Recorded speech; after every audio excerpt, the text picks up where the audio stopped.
Benvenuti a tutti a questo incontro dal titolo Amori e altri disastri, che ci piacerebbe fosse proprio una conversazione, come da titolo, su affettività, sessualità, giovani e pandemia. Questo incontro è stato pensato e organizzato dalla Pastorale Giovanile di Vicenza e dal settore giovani diocesano dell'Azione Cattolica, per due motivi in particolare. Da una parte perché sentiamo che la continua formazione e il confronto continuano ad essere esperienze importanti, anche se questo periodo rende tutto un po' più complicato, ma mai impossibile. Dall'altra parte perché come giovani e come educatori di adolescenti e anche giovani, spesso ci siamo fermati a riflettere a come noi stessi prima di tutto e magari anche chi ci è stato affidato potesse vivere l'affettività e la sessualità in questo periodo in cui, sembra apparentemente non esserci spazio per le relazioni. Partiamo subito, la prima cosa che facciamo, partiamo subito con la preghiera e quindi lascio la parola a Don Lorenzo che ci aiuterà ad entrare in questo clima familiare, ecco, e di confidenza con una cosa, cioè con una preghiera molto semplice. E intanto lasciamo tempo a tutti di arrivare qua e su YouTube. Prego, Don Lorenzo, lascio a te la parola. Benvenuti anche da parte mia a questa serata che attendevamo con desiderio, con gioia, per la gioia di avere le nostre ospiti e di trattare questo tema. Questa serata, come già Giulia diceva, è stata un'idea che ha messo insieme Pastorale Giovanile e Azione Cattolica Diocesana e si inserisce anche in sintonia con l'apertura dell'anno Famiglia Amoris Laetitia, che come documento di Papa Francesco ha compiuto 5 anni proprio in questi giorni dalla pubblicazione. E siamo anche in questi giorni sulla scia della festa di San Giuseppe, della festa del papà, e allora ci sentiamo proprio in sintonia anche con la nostra diocesi che ha celebrato l'apertura dell'anno Famiglia Amoris Laetitia, e anche dentro questo anno dedicato a San Giuseppe fino al termine di quest'anno 2021. Iniziamo la nostra preghiera mettendoci dentro a quella famiglia che è la Santissima Trinità. Ci sentiamo qui insieme nel nome del Padre, del Figlio e dello Spirito Santo. Amen. Ascoltiamo ora la parola, il Vangelo secondo Matteo, che ci racconta di Giuseppe. Dal Vangelo secondo Matteo. Giacobbe generò Giuseppe, lo sposo di Maria, dalla quale è nato Gesù, chiamato Cristo. Così fu generato Gesù Cristo. Sua madre Maria, essendo promessa sposa di Giuseppe, prima che andassero a vivere insieme, si trovò incinta per opera dello Spirito Santo. Giuseppe, suo sposo, poiché era uomo giusto e non voleva accusarla pubblicamente, pensò di ripudiarla in segreto. Mentre però stava considerando queste cose, ecco, gli apparve in sogno un angelo del Signore e gli disse: Giuseppe, figlio di Davide, non temere di prendere con te Maria, tua sposa. Infatti, il bambino che è generato in lei viene dallo Spirito Santo. Ella darà alla luce un figlio e tu lo chiamerai Gesù. Egli, infatti, salverà il suo popolo dai suoi peccati. Quando si destò dal sonno, Giuseppe fece come gli aveva ordinato l'angelo del Signore. Parola del Signore. Lode a te, o Cristo. Ecco, questo brano l'abbiamo ascoltato qualche giorno fa alla festa di San Giuseppe e ci racconta di una coppia di giovani, Giuseppe e Maria, che sono promessi sposi. È un brano che ci racconta di sogni, di desideri, di progetti, di affettività, di amore, di innamoramento. E in questa pagina, in questo affondo biblico, sentiamo anche la bellezza della custodia. San Giuseppe in particolare è conosciuto come il custode e ci sembra che il custodire sia un atteggiamento bellissimo in questo tempo e in questi temi. Lui che ha saputo custodire la sua famiglia e ha saputo custodire anche quel grande valore della castità, ma la castità la possiamo anche chiamare tenerezza e così la chiama il documento Amoris Laetitia e il nostro Papa Francesco. È un modo di guardare all'altro con profondo rispetto, senza uno sguardo possessivo, con atteggiamento proprio di cura e di custodia. Sentiamo proprio un numero, il 127, dentro il capitolo Gioia e Bellezza di Amoris Laetitia. L'amore di amicizia si chiama carità quando si coglie e si apprezza l'alto valore che ha l'altro. La bellezza, l'alto valore dell'altro che non coincide con le sue attrattive fisiche o psicologiche, ci permette di gustare la sacralità della sua persona, senza l'imperiosa necessità di possederla. Nella società dei consumi si impoverisce il senso estetico e così si spegne la gioia. Tutto esiste per essere comprato, posseduto e consumato, anche le persone. La tenerezza, invece, è una manifestazione di questo amore che si libera dal desiderio egoistico di possesso egoistico.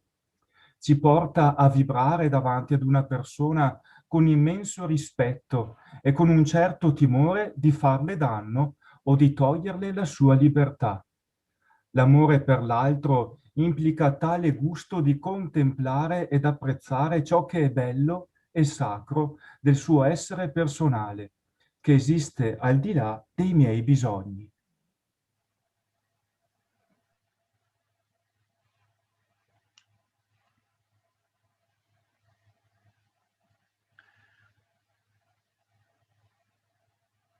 E allora alla Santa Famiglia ci affidiamo anche per questo incontro e per questo anno particolare, chiedendo proprio questo atteggiamento di tenerezza, di custodia di fronte alla sacralità dell'altra persona. Allora ci sarà una preghiera alla Santa Famiglia che conclude proprio il documento Amoris Laetitia, alla quale facciamo seguire, facciamo confluire tutte le nostre intenzioni con il Padre nostro. Faremo la preghiera alternando voci maschili a voci femminili.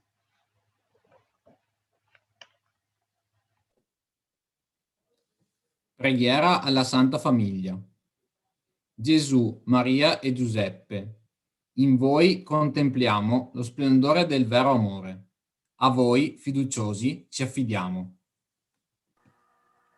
Santa Famiglia di Nazareth, rendi anche le nostre famiglie luoghi di comunione e cenacoli di preghiera, autentiche scuole del Vangelo e piccole chiese domestiche.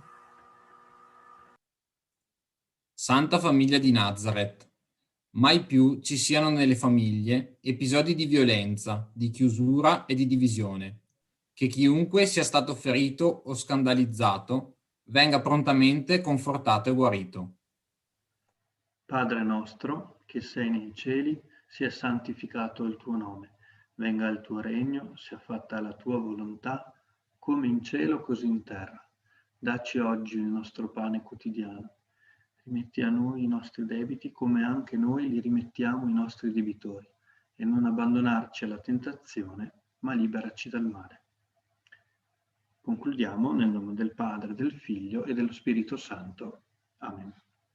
Buona serata. Grazie Don Lorenzo e grazie alle voci che si sono fatte sentire. Allora cominciamo la nostra serata, entriamo nel vivo e salutando prima di tutto chi ci segue da YouTube. per conoscerci meglio e per capire chi sta dall'altra parte dello schermo, vi invitiamo a rispondere ad un sondaggio che dovrebbe apparire a brevissimo nello schermo, e che vi chiederà vi chiederà di parlare di voi, ecco, con delle domande molto semplici e eccolo che arriva, con delle domande molto semplici e che ci aiuteranno a capire con chi stiamo parlando, con chi stiamo entrando in conversazione. Oltre alla diretta YouTube, qua con noi su Zoom, sulla piattaforma Zoom, sono presenti le commissioni diocesane del settore giovani dell'Azione Cattolica, la commissione diocesana di pastorale giovanile, gli animatori di comunità in oratorio e l'equipe dell'Amore vi Giova. Benvenuti anche a voi e siamo contenti di essere qua insieme tutti quanti. Dulcis in fundo, presentiamo le nostre due super ospiti, che sono Nicoletta Musso e Piera Di Maria, che possono attivare lo schermo così si fanno vedere.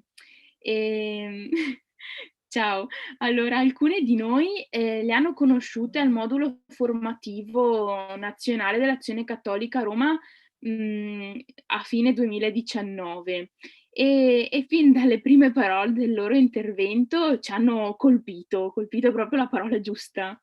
Le contraddistinguono infatti una comunicazione molto schietta e una vivacità tale che a volte incanta e a volte ci lascia basiti, ecco. Ma chi sono? Chi sono? Nicoletta Musso è consulente di coppia, mediatrice familiare e consulente in sessuologia e si collega direttamente da Mondovì in provincia di Cuneo. Ciao Nicoletta.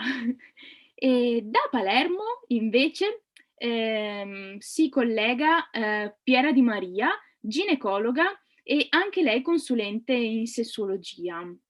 C'è Piera, sì.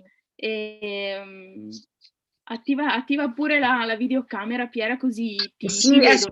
aspetta, perché ero in ascensore, sono col cellulare, Okay. perché sono arrivata a casa in questo momento e quindi devo accendere il computer, perché dal cellulare non mi fa attivare la videocamera, ok? Mi dispiace, ci vediamo tra un attimo, sono appena arrivata a casa, abbiate pazienza. Allora Okay. intanto vi chiariamo come funzionerà la serata, come si strutturerà. Molto semplicemente, come abbiamo detto, partiremo da alcune domande che ci hanno spinto ad incontrarci questa sera. Prenderanno parola alcuni di noi e ci lasceremo interpellare appunto dalle risposte di Piera e Nicoletta.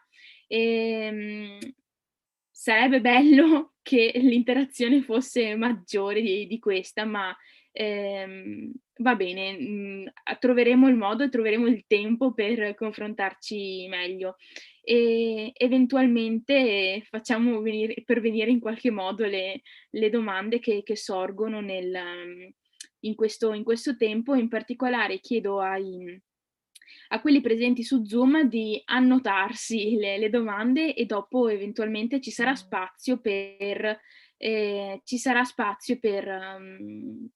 porle a Nicoletta e Piera.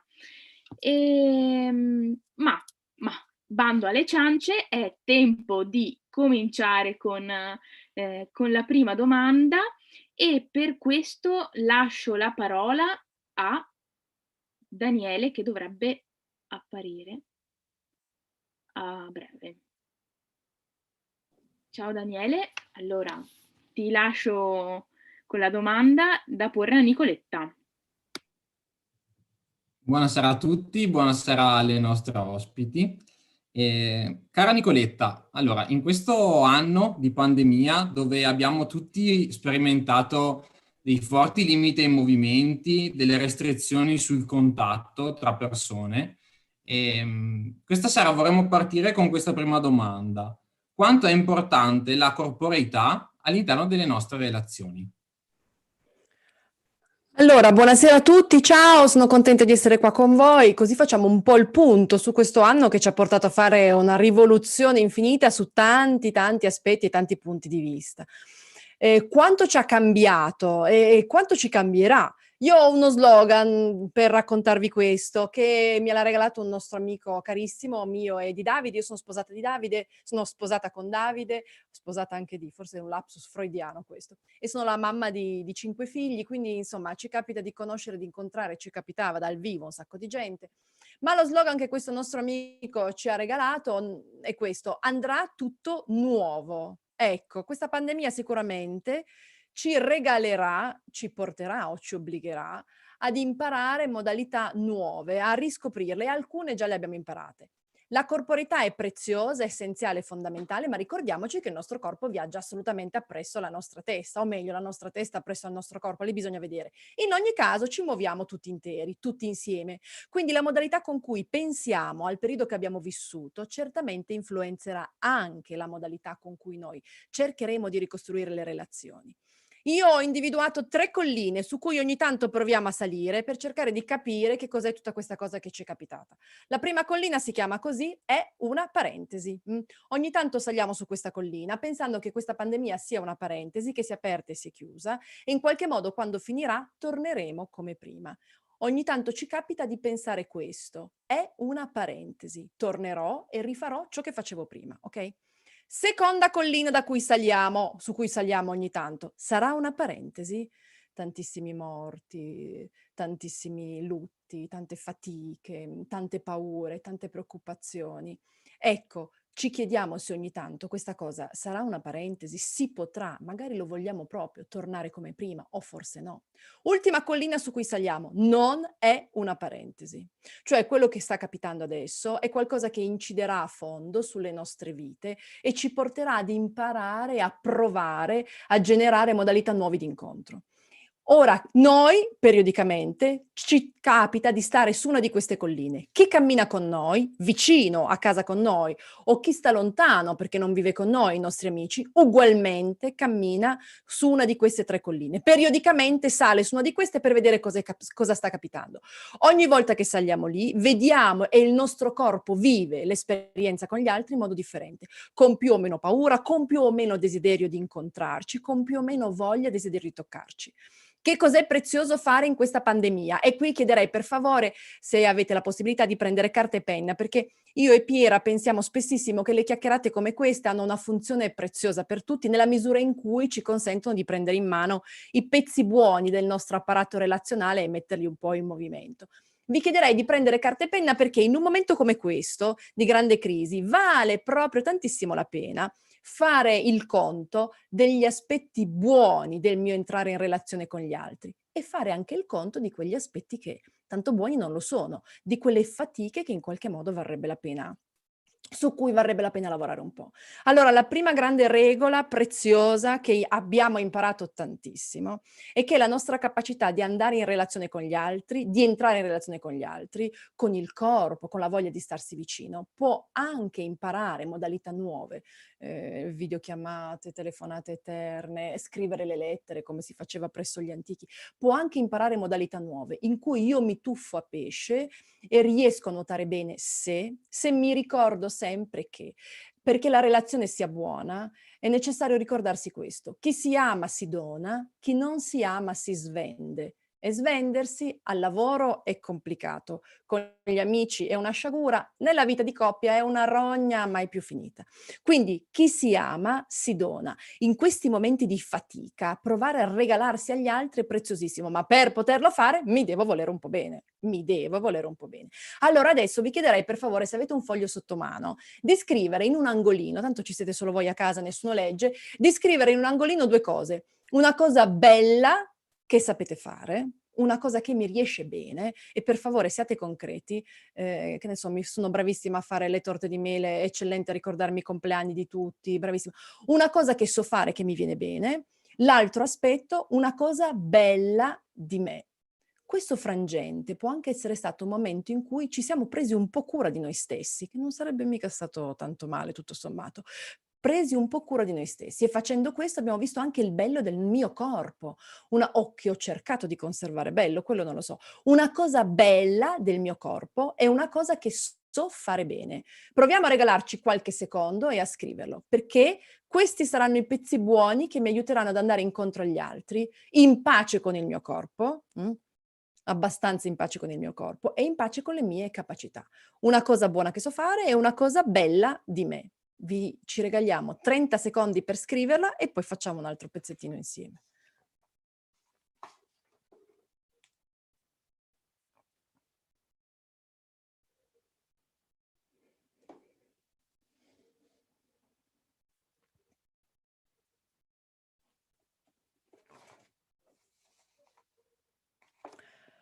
La corporità è importantissima, essenziale, in questo frangente ci sembra che, ma in effetti ci è proprio mancata tantissimo, tantissimo. Io ieri sera ho fatto un incontro con dei ragazzi dell'Azione Cattolica di Mondovì, dove vivo io, nella mia diocesi, e raccontavamo che bello stare tutti seduti uno sopra l'altro, gambe incrociate, in 20, in 30 in una stanza, una meraviglia incredibile. Questa corporità ci è mancata e siamo sicuri che ritornerà, ma in questo momento ne coltiviamo la nostalgia. Però questo momento qua è anche un momento prezioso in cui ricordarsi che il mio modo di andare incontro agli altri non parte da zero, una tabula rasa, non so fare niente, no, parte da tutta una serie di bagagli che noi abbiamo con noi per fortuna, cioè cose che abbiamo visto, appreso, osservato nei nostri contenitori emotivi più importanti, la nostra famiglia e le nostre relazioni amicali. Allora adesso vi vorrei chiedere per favore di scrivere su quel foglio 2 cose.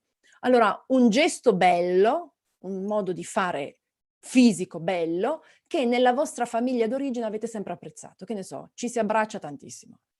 Ci si bacia tutte le volte che ci vediamo, e bacia mamma, bacia papà, bacia nonna, bacia zia, e questa cosa è bella.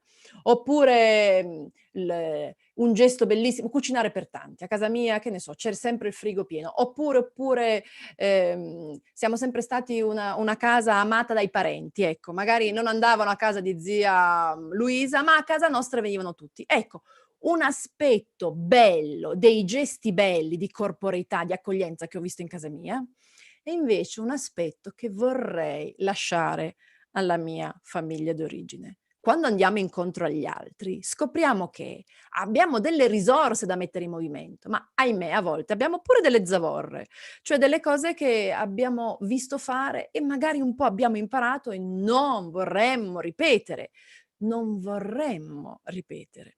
Ma l'unico modo che abbiamo per tenere sotto controllo tutto, i pezzi buoni e quelli un po' più faticosi, nelle relazioni con gli altri, e a volte fare l'inventario. Allora vi chiedo di scrivere su quel foglio, io lo so, vi dico 100 cose da scrivere, non ci sarà il tempo per tutte, però mi auguro che qualcosa resti attaccato alle vostre orecchie. Vi chiedo per favore di scrivere su quel foglio una cosa buona, un gesto bello che nella mia famiglia d'origine si fa e che vorrei tanto portarmi appresso tutta la vita, è invece un gesto che vorrei assolutamente lasciare lì. Ci regaliamo qualche secondo e poi facciamo un altro passettino insieme.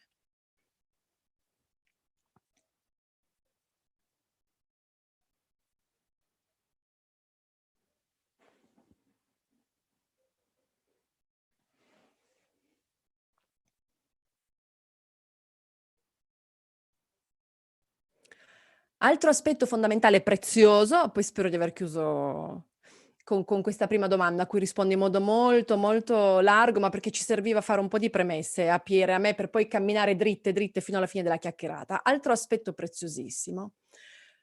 Mai come in questo momento, nel momento in cui insomma le relazioni le desideriamo ancora di più e ci mancano tanto, che sono nostalgie sante queste, sia chiaro, perché ci ricordano il gusto buono di qualcosa che cerchiamo e cercheremo e cercheremo e cercheremo. Mai come in questo momento ci rendiamo conto che siamo esseri relazionali. Noi nasciamo da una relazione, tendiamo a una relazione, cresciamo nella relazione. Ma perché questo? Qualcuno pensa, ma certo, che domanda sciocca. Noi siamo esseri relazionali perché la solitudine ci fa paura. Ecco, questa non è, no, è proprio una mezza verità. Perché a volte sì, la solitudine magari a qualcuno di noi fa paura, ma dobbiamo raccontarci che ci sono momenti in cui avere gli altri attorno è faticosissimo. E credo che in questi mesi di convivenza forzata tutti a casa ci siano stati giorni in cui magari qualcuno di noi ha pensato vorrei essere solo qua dentro, vorrei essere solo. Quindi siamo esseri relazionali non perché nella relazione stiamo sempre meglio, no, ma perché la relazione è l'unico modo che Nicoletta ha per scoprire Nicoletta. Cosa direste di me se io vi raccontassi che sono la narratrice di barzellette più brava di tutto Mondovì e circondario, ma ho degli amici così antipatici che non ridono mai? O se vi dicessi che sono una cuoca eccellente, ma ho degli amici così antipatici che non si mangiano mai i miei dolci per farmi un dispetto? O vi dicessi che sono di una tenerezza, di una gentilezza infinita, ma ogni volta che mi avvicino a mio marito, lui istintivamente fa un passo indietro come per proteggersi. Cosa direste di me? Forse che non sono così brava a raccontare barzellette, probabilmente non sono una cuoca bravissima nelle torte e può darsi che a Davide l'abbia spaventato in qualche modo, se no non si spiega perché. Allora, noi siamo esseri relazionali perché? Perché Nicoletta, come racconta le barzellette, come fa le torte, come è tenera nelle relazioni, non se lo dice cantandosela e suonandosela da sola, me lo dice chi sta in relazione con me. E questo è un primo passo per costruire le relazioni preziosissimo. Cioè l'altro mi rimanda a me la mia immagine, perché io posso pensare di essere tenera, poi però in realtà vedo che tu ti allontani, quasi mi temi. E posso pensare di essere una con cui si fa la pace, benissimo, ma poi in realtà magari tu, quando litighiamo, vedo che sei preoccupatissimo. Io posso pensare di, ma una buona parte di me la rimandano le mie relazioni autentiche che io ho e che vivo. E in un momento come questo, in cui magari alcune persone un po' più, come possiamo dire, un po' più lontane dal nostro centro, forse le abbiamo perse, ma che con le altre, quelle a che ci sono intime, abbiamo cercato di tessere, di mantenere relazioni. Ecco, può darsi che io lì abbia imparato o continuo ad imparare che nelle relazioni io ho delle abilità, ma ho anche delle fatiche. E su queste fatiche vale la pena provare a lavorare, perché non è che gli altri me li rimandano perché non mi vogliono bene, gli altri me li rimandano perché è un pezzo di me che in qualche modo si vede. E allora in un frangente così, in cui cerchiamo, desideriamo e magari non riusciamo ad entrare in relazione con gli altri perché non c'è concesso, può essere buono, guardando la nostra cerchia di amici, pensare a queste due cose. Pensate a un vostro amico caro, una vostra amica cara, o il vostro fidanzato, la vostra fidanzata, un aspetto bello di voi che vi rimandano e una cosa che di voi invece è un po' indigesta e loro masticando a fatica riescono a contenere o a sopportare. Una cosa bella che un amico intimo mi rimanda, il mio fidanzato mi rimanda, la mia fidanzata mi rimanda, è invece un aspetto di me che è un po' più indigesto, lo so anch'io che ce l'ho e in effetti ogni tanto lo vedo. Questo ci racconta che noi abbiamo la possibilità di imparare a stare nelle relazioni tutta la vita e che anche i momenti di fatica e di crisi come questi, quelli in cui desideriamo qualcosa che non possiamo vivere, sono momenti in cui fare una piccola revisione per trovare i pezzi buoni di noi e regalarli agli altri e per vedere gli aspetti su cui un po' dobbiamo lavorare senza paura e metterci dentro le mani. Allora, una cosa bella che mi rimandano i miei amici, un amico caro, il mio fidanzato, chi mi ama, e invece una cosa un po' indigesta che ogni tanto vedo anche che i miei amici si accorgono che ho. Provate a pensarci e poi proviamo ancora a scriverla su questo foglio.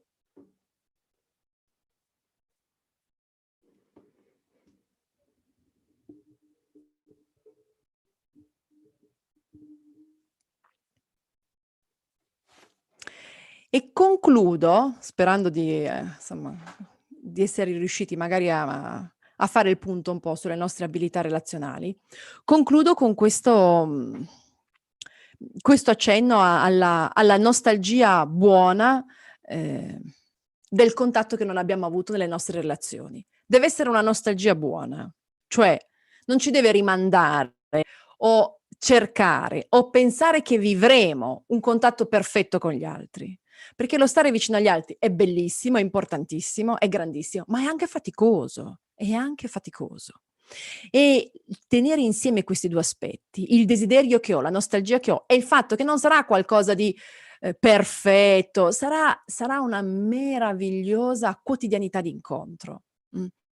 che non voglio cercare la performance quando potrò ritrovare i miei amici o chi amo, voglio trovare uno spazio di incontro. Questo è il primo passo da fare, perché lì dentro, in quello spazio di incontro, so già che vivrò cose buone e altre cose che mi faranno affaticare e non dovrò aver paura di questo, perché gli spazi di incontro relazionali in cui imparo a stare in relazione con gli altri sono tutti dei cantieri nei quali io lavoro su me stessa e lavorare costa fatica. Ma fidatevi, non lavorare su se stessi costa fatica uguale.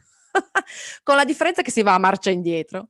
In Amoris Laetitia Papa Francesco ha una bellissima espressione, dice: l'amore che non cammina corre seri pericoli. Cioè, cosa vuol dire? Abbiamo due misure nell'amore, nell'amicizia: marcia avanti e marcia indietro.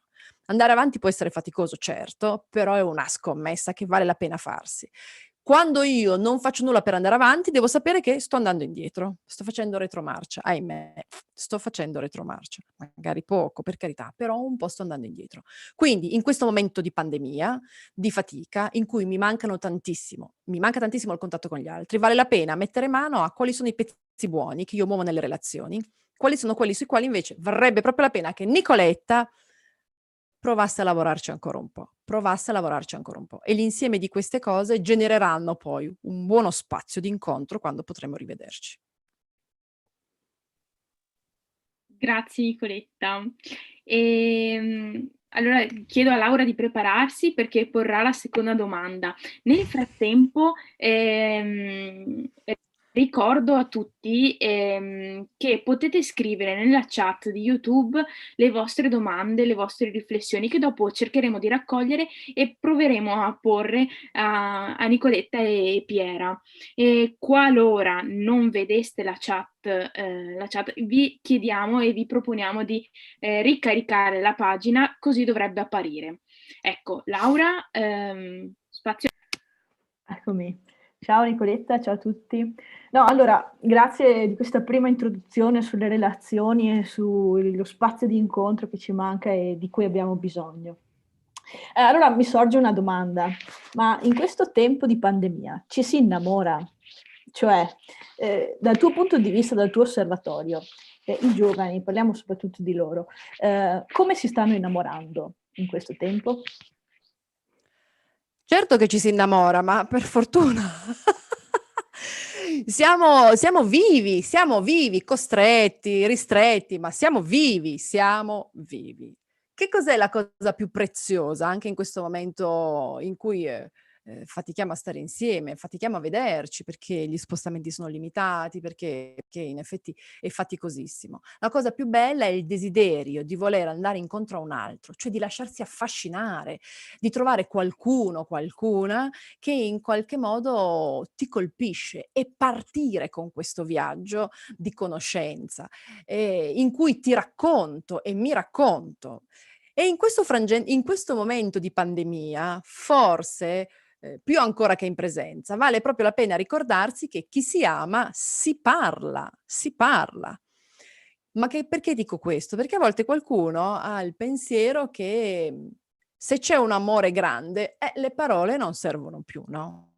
Chi si ama si capisce con lo sguardo. Quante volte sentiamo queste cose?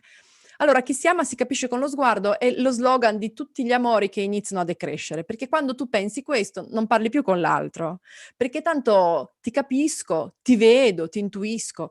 La sindrome che c'è subito dietro è quella dell'indovino, quella che chiede all'altro come stai e poi tra sé e sé dice ma no, non è così, io so che cosa hai dentro. Allora, questo delirio, secondo me in un frangente così in qualche modo dovrebbe essere un pelo contenuto, perché abbiamo necessità di raccontarci ancora di più, perché non ci vediamo, perché siamo lontani. E questo narrarsi, raccontarsi non è tempo inutile, è il modo in cui io intanto scopro qual è il mio genere letterario, com'è che Nicoletta parla di sé quando è innamorata, e poi se mi faccio capire, e poi soprattutto che tu sei diverso da me. Ti servono poche parole, tante parole, hai una grandissima nostalgia del vederci, dell'abbracciarci, del baciarci. Io ho anche nostalgia, ma diversa dalla tua. Insomma, scoprire che l'altro non è come te, un altro piccolo delirio che abbiamo all'inizio dell'innamoramento, ma l'altro è diverso da me.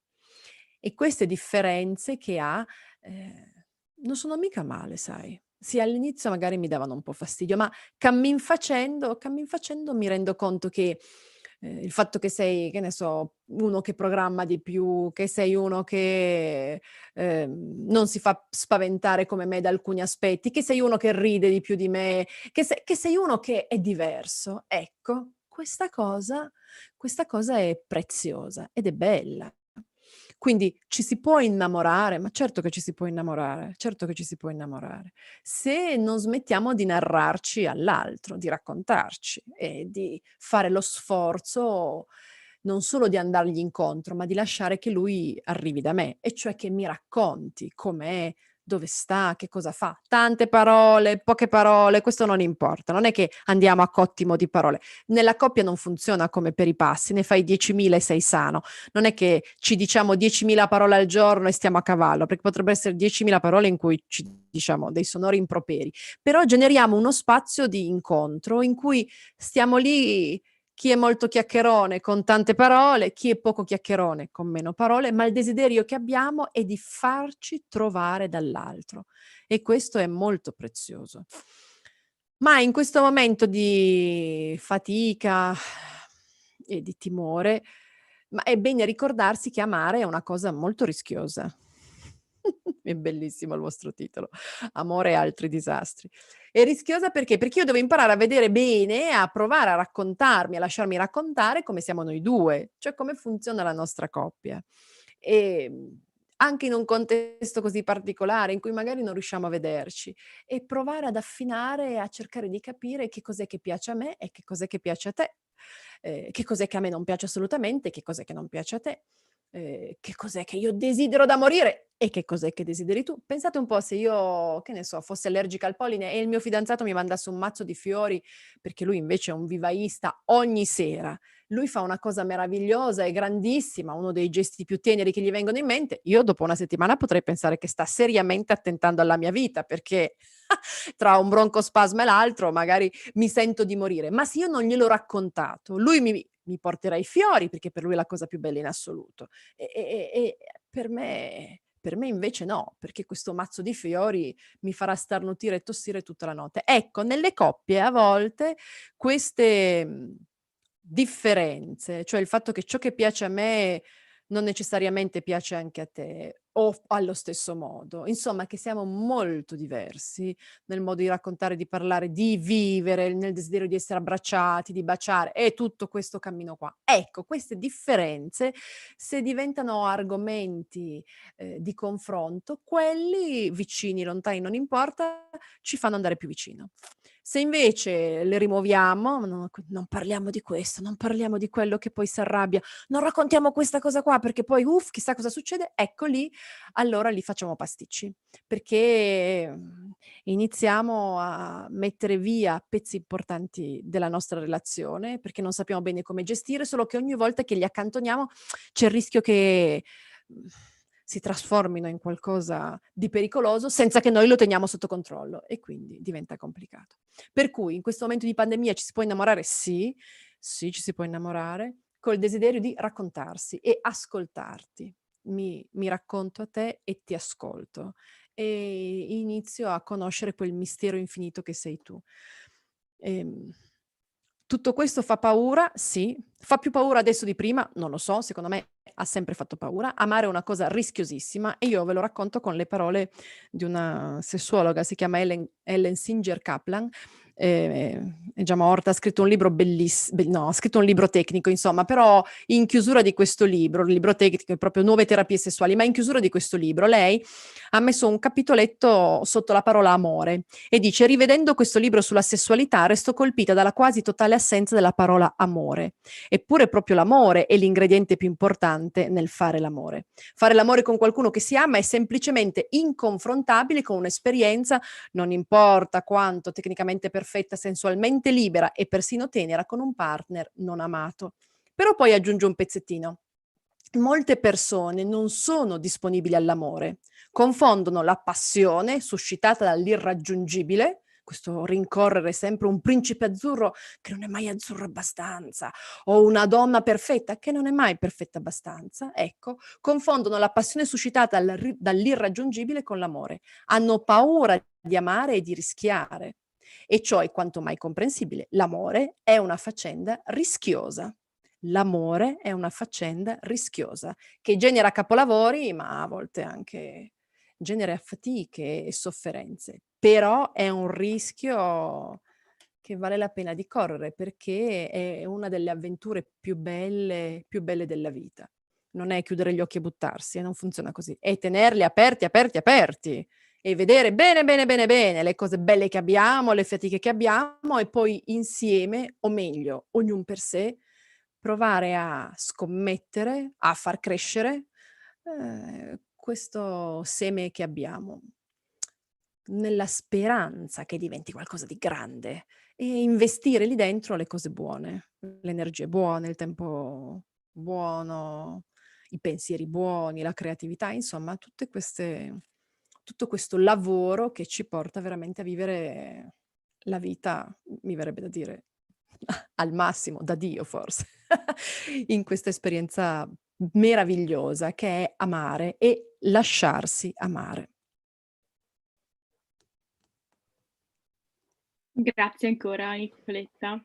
E passiamo alla terza domanda, e in questo momento dovrebbe pure subentrare Piera, mi pare. E lascio la parola a Silvia che pone la terza domanda. Intanto ciao Piera. Ciao. Ciao a tutti, ciao Piera, grazie Nicoletta. Collegati con noi ci sono tanti giovani e anche educatori, dei giovanissimi. Allora una domanda che ti pongo è questa: spesso la sessualità è trattata come un tabù, quindi non se ne parla, oppure viene banalizzata facilmente. Quindi come possiamo imparare a parlarne, a raccontarcela tra di noi, sapendo comunque che è un terreno delicato, intimo e molto personale, e anche con un'ottica più educativa, cioè se tu fossi un'educatrice di oggi con appunto dei ragazzi di fronte a te, come ne parleresti con loro, come la racconteresti per accompagnarli? Bene, quindi mi sembra che il taglio della domanda è come parlarne in chiave educativa intanto, quindi non solo tra di noi, ma in chiave educativa. Sì. Ma guarda, parto da un'immagine. Se tu vuoi accompagnare qualcuno in un posto bello, no? Perché senti che quel posto è il luogo dove puoi essere felice, stare bene, ma come ce l'accompagni se non ci sei già stato? Cioè, se vuoi accompagnare i ragazzi che ci sono affidati a fare esperienze belle di sessualità, di corpo, di intimità, di relazione, luoghi dove si sperimenta una pienezza e una crescita buona, ma anche una gioia, anche il piacere. Se vuoi accompagnare qualcuno a vivere una sessualità piena, non puoi farlo se la tua esperienza, il tuo vissuto rispetto alla sessualità non è, non dico perfetto, ma riconciliato. Io dico ai genitori e agli educatori: se vuoi accompagnare qualcuno in un posto, lo devi conoscere nella strada. Quindi non si tratta di parlarne, nel senso di enunciare valori, dare ricette, questo è buono, questo invece no, questo vi aiuta, state attenti, perché poi le parole che non nascono da un corpo che quelle cose le ha vissute, le sperimenta, per le quali ha fatto fatica, che ha conquistato quelle come dire, quelle verità di cui si fa portatore, perché le ha sperimentate nella sua carne, io direi che forse in alcuni momenti è meglio non parlarne. Io so che persone molto ferite, che non hanno sanato le loro storie umane, anche rispetto ai temi della sessualità, quando parlano di questo ad altri, piuttosto mettono dentro gli altri temi di ansia rispetto, che so, all'esperienza del piacere, che a volte viene vissuta come una cosa pericolosa o sporca. Cioè, il passaggio prima è: come parleresti? La domanda era quale sarebbe il modo migliore? Quello di sentire che quello che dici viene da un'esperienza tua che magari ha attraversato fatiche, ma è arrivata a una luce buona. Perché le parole che arrivano all'altro, quelle che poi veramente educano, nel senso che tirano fuori il bene, creano consapevolezze nuove, suscitano desiderio di cose belle. Sono le parole che vengono da un corpo che quelle parole le dice a partire anche dalla sua esperienza umana. Lo dico perché anche qui da noi in Sicilia, io faccio la sessuologa, mi occupo di vissuti di sessualità difficili. Il sessuologo è un medico che si prende cura dell'amore umano, nella sua espressione corporea, quindi nella sessualità, quando questa è un po' ferita, è un po' fragile. E ogni giorno registro gli effetti di messaggi educativi, tra virgolette, arrivati a adolescenti e giovani donne, quando ormai magari sono adulti e vivono la sessualità o anche sono giovani, messaggi che sono stati, che arrivano da persone non risolte sul tema. E allora arriva più il messaggio del moralismo, dell'ansia rispetto a se fai questo non sei un bravo cristiano. Poi nei nostri ambienti cattolici spesso si parla di questo non tanto solo come tabù, ma come rischio di chissà cosa ti succede, no? Se non obbedisci a quella norma morale. Per cui il tema è spesso, ti do la regoletta, queste sono le leggi, la legge morale della Chiesa sulla sessualità, e la maggior parte dei giovani da questo scappano, ovviamente non sono messaggi, diciamo, attraenti, quelli moralistici. E invece magari i nostri ragazzi che vogliono seguire Gesù, vivere il Vangelo, stare nella Chiesa, se gli consegniamo il modo di stare nella Chiesa per un giovane sul tema della sessualità e fare questo e non fare questo, è il modo in assoluto più povero, più anche dannoso a volte. Perché è come passare l'idea che Dio ci vuole bravi e non che ci vuole felici.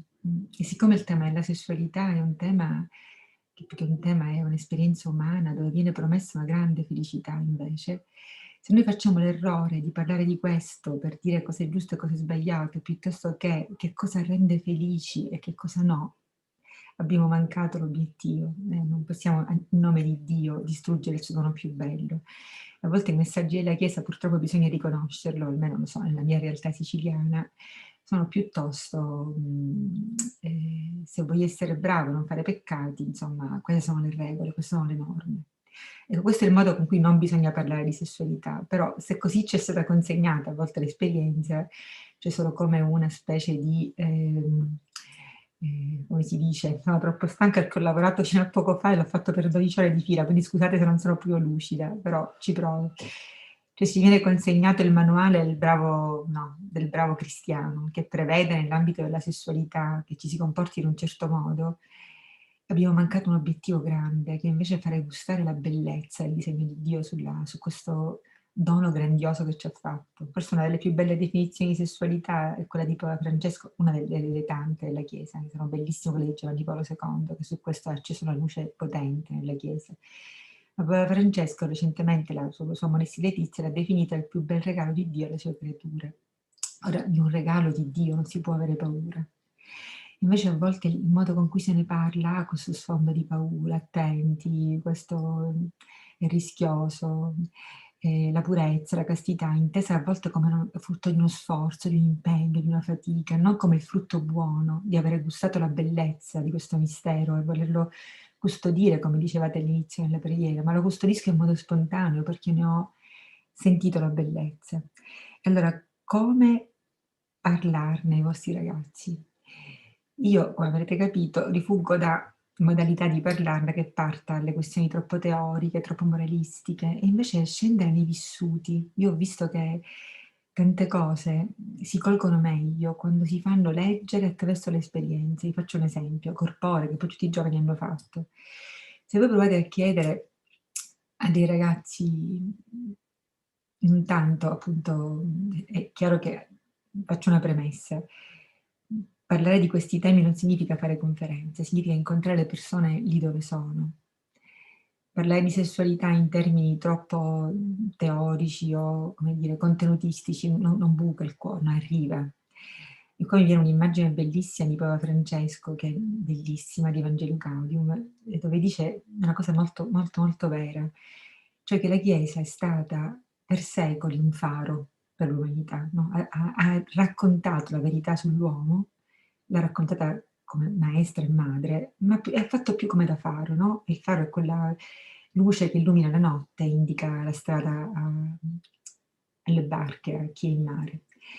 Diceva Papa Francesco, oggi non è più il tempo del faro, perché c'è una così tanta nebbia nell'aria, che la cultura che respiriamo tutti, poi sul tema del corpo e della sessualità è veramente nebbia fitta, densa, che il faro non arriva, non raggiunge. Il modo invece di fare luce sul cammino oggi è più quello della fiaccola, diceva Papa Francesco, una metafora stupenda. La fiaccola chi è? Chi si mette accanto a qualcuno, accanto, non davanti, neanche dietro, accanto, e accende una luce e poi la fiaccola è viva. La fiaccola non è come il faro, la fiaccola è fatta di qualcosa che brucia, no? Quello che brucia immagino sia la relazione, sia la capacità di stare accanto a te, di ascoltarti, di capire i tuoi vissuti, di capire dove sei arrivato, per illuminarti il passo possibile. Quindi non ti dico la regoletta, non ti dico guarda questo si fa se vuoi essere cristiano, ma ti dico dove sei tu, a che punto sei della tua storia, e cerco di capire qual è il passo possibile per te adesso, anche sui temi della sessualità, quali sono le tue ferite, le tue fragilità. Se uno è educatore non enuncia verità, se un educatore si accosta come una fiaccola appunto all'altro, con l'umiltà di chi brucia con la relazione con lui, la fiaccola mi fa pensare a questo, una relazione viva, dove io ti ascolto, come diceva poco fa Nicoletta, ti accolgo, non so prima che cosa è il bene per te, prima di averti ascoltato, perché forse quello che è bene per qualcuno sui temi della sessualità non è bene per te. Ci sono delle verità che sono ovviamente oggettive e che vanno bene per tutti, però poi ci sono i vissuti delle persone, e se a qualcuno io posso dire serenamente qualcosa che ha a che fare con il tema della sessualità, a un altro devo stare molto attenta a dirlo, perché se quella storia è una storia ferita, la stessa cosa la devo dire in un altro modo, in un altro tempo, non subito magari. Qui si sente la differenza tra essere faro, cioè dire le stesse cose per tutti, illuminare il cammino a tutti in maniera, cosa si poteva fare fino a qualche tempo fa, che era tutto più chiaro. Con la nebbia che c'è sui temi del corpo e della sessualità è necessario che ci siano fiaccole, cioè persone capaci di farsi compagni, di accompagnare piccoli gruppi o addirittura persone, anche a riconoscere quali sono le fatiche. Quindi non sto qui a raccontarti la sessualità bella è questa, ma faccio emergere alla tua esperienza le domande più vere, perché io penso che non ci sono risposte buone a domande che non sono mai state fatte. Cioè, è suscitare la domanda, il desiderio dell'arte dell'educatore. Cioè, devo accompagnarti a trovare dentro di te la domanda rispetto al tuo modo di stare nella realtà, nella tua storia di coppia, nel tuo desiderio di incontrare qualcuno, nelle tue fragilità, nelle tue insicurezze. Quindi, prima suscito la domanda. Poi se c'è una relazione vera, tu ti fiderai di me e, come dire, potremo andare sul territorio del tuo vissuto. Piuttosto che dire questo non si fa, dire ma tu come ti senti dopo che l'hai fatto? Io ho chiesto questa cosa a tantissimi ragazzi, questi diciamo cosiddetti, da noi si dice, non so se si può dire colazione cattolica, un'espressione così, ci sono gli scopamici per esempio, no? Gli scopatori seriali, quelli del sabato sera. Piuttosto che dire oh che schifo, non si fa, questa cosa è sbagliata, ma non lo sai che questo è anche peccato, che tu così perdi la tua anima, che non vivi la castità, è perché quello ti ascolta e dice ciao, sei come mia madre, cioè, o comunque mia madre, ma la peggiore delle ipotesi magari c'è una madre buona, ma sai quelli che danno solo, come dire, solo regole e norme. Poi siamo nella fase adolescenziale, norme scappa, ma se invece io ti dico quindi è successo questo, come ti sei sentito dopo? E io vi assicuro che è una domanda che spiazza. Cioè, dopo un rapporto occasionale sul divano della discoteca quando non c'era il Covid, no? Comunque rapporti senza senso, cosa che sapete, gli adolescenti ormai agiscono la sessualità anche genitale in modalità molto, molto triste, vuota. Sì, come la nebbia che tutti respiriamo ci fa sentire che tanto non ha nessun valore questa cosa. Quindi, ok, piuttosto che dare giudizi sul vissuto di questa esperienza, chiedere ma tu come ti sei sentita dopo che è finito? Non c'è stata una volta che questa domanda non ha suscitato uno sguardo pieno di inquietudine, perché è come se ti avessi accompagnata a riconoscere dentro di te il vissuto del subito dopo, qualcosa che ti parla da solo, cioè quell'inquietudine ti parla da solo che quella non è stata una cosa buona per te. Poi devo dire onestamente che ultimamente ho registrato invece una disconnessione così grande dai vissuti che i ragazzini ti dicono dopo, vabbè, dopo niente, vabbè. Niente, poi magari si fanno una canna, si anestetizzano.